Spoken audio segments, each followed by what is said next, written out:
Is he in the floor? Oh, shoot.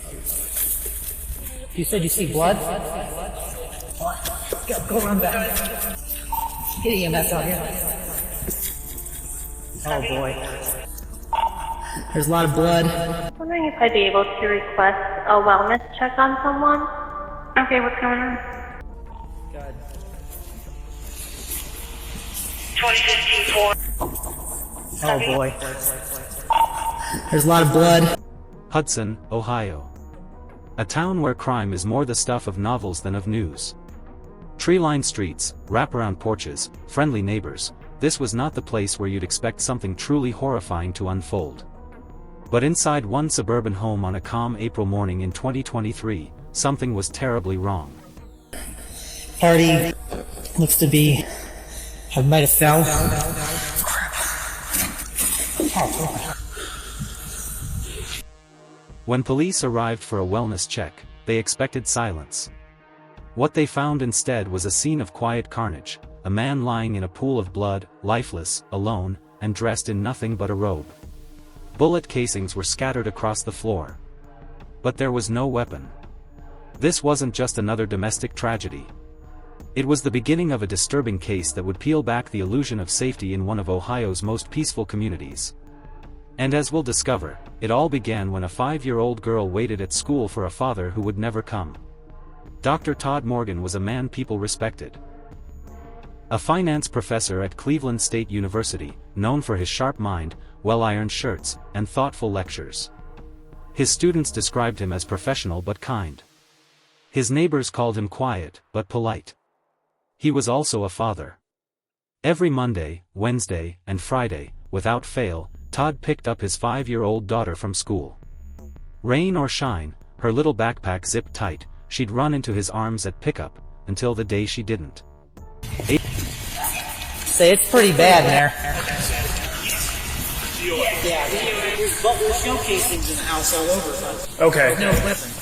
Keep the... Okay. He's been sitting there for a while. That blood's dried up. Okay. Can you tell me? What's that? It looks weird. April 19, 2023, started like any other. But when the school receptionist realized no one had come for the girl, when Mary, Todd's ex-girlfriend and the mother of his daughter, couldn't reach him, concern became panic. Mary picked up their daughter herself, confused but trying not to show it. She tried calling Todd. No answer. Texts left on read. Voicemail. Still, it wasn't like him to disappear. So she called the police. Hudson PD quickly responded to the wellness check. Called from the school that she was still at the school, so I ended up picking her up. They tried to contact him. I tried to call him a couple times and haven't received anything back. And what's his name? Todd Morgan. Officers Peggy and Bowen were dispatched to his home on West Streetsboro Street, a large, tidy house that stood like any other in the neighborhood. But behind its pristine walls was a nightmare waiting to be uncovered. The sun had barely risen when officers Peggy and Bowen arrived at the house. Everything looked normal. Todd's luxury SUV was parked neatly in the driveway. Porch light still on. No sign of forced entry from the front. But something didn't sit right. They walked around back. That's when they saw it, blood. Smeared across the bottom of the glass patio door. Inside, through the glass, they spotted the body. Officer Bowen stepped in slowly. His body cam caught the whispered reactions. Oh boy. There's a lot of blood. Already looks to be, might have fell. Crap, oh wow. Todd was lying near the back door, in a bathrobe. His head rested in dried blood. But what confused them even more was the scattering of shell casings near his body, and the absence of any firearm. We've got shell casings in the house, an officer radioed in. But no weapon. That's weird. Had Todd shot himself? Maybe. But where was the gun? So, your phone, why would it dial 911 in the morning on April 19th around 7:22 in the morning? My phone? Yeah. Had it been removed? Okay. Had someone staged the scene? I don't know. The rest of the house offered no clarity, just more confusion. In the master bedroom, open condom wrappers, empty bottles of alcohol. In a child's bedroom, an overturned piggy bank, coins scattered across the carpet. The officers knew something was wrong. This didn't feel like a suicide. It didn't feel like a robbery either. It felt personal. Chaotic. Violent. And then, the chilling twist, Todd's phone had dialed 911 at 7:21 a.m. that morning. A call where no one spoke. But someone had been there, at the exact time of his death. Detectives arrived at the house within the hour. Forensics began their sweep. The absence of a weapon meant one thing: this wasn't suicide. It was murder. The call from Todd's phone, silent but real, became their starting point. From there, they pulled digital records, scoured surveillance footage, and reviewed phone logs. That's when a name surfaced: Tariana Pahel Young. Her name appeared repeatedly in Todd's phone, calls, texts, Bumble chat messages. Todd had met her on a dating app. Cash App showed transfers to her. And her number? It was the one that dialed 911 from his phone. Detectives tracked her down for questioning. Okay. You ever been to Hudson before?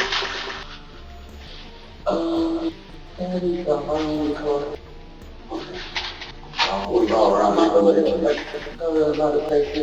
Okay. But you can't recall me in person? Detective, have you ever been to Hudson? Tariana, no. Detective, your phone was there. Tariana, I don't know why my phone would be there. She denied knowing Todd. Denied ever visiting his home. Denied making the 911 call. But the digital evidence said otherwise. Her DNA was found in Todd's house, on black and mild cigars, on everyday items. And then came the video.